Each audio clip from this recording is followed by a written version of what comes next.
ಯೇಸು ಸ್ವಾಮಿಯ ವಂಶಾವಳಿ.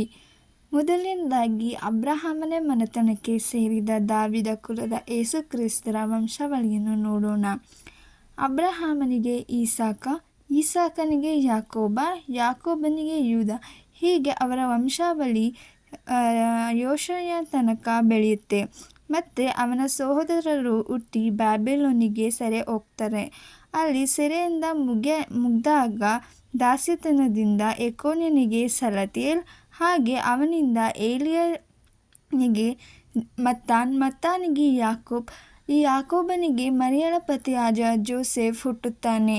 ನಂತರ ಮರಿಯಳಿಂದಲೇ ಕ್ರಿಸ್ತ ಎಂದು ಕರೆಯಲಾಗುವ ಯೇಸು ಸ್ವಾಮಿ ಹುಟ್ಟುತ್ತಾರೆ.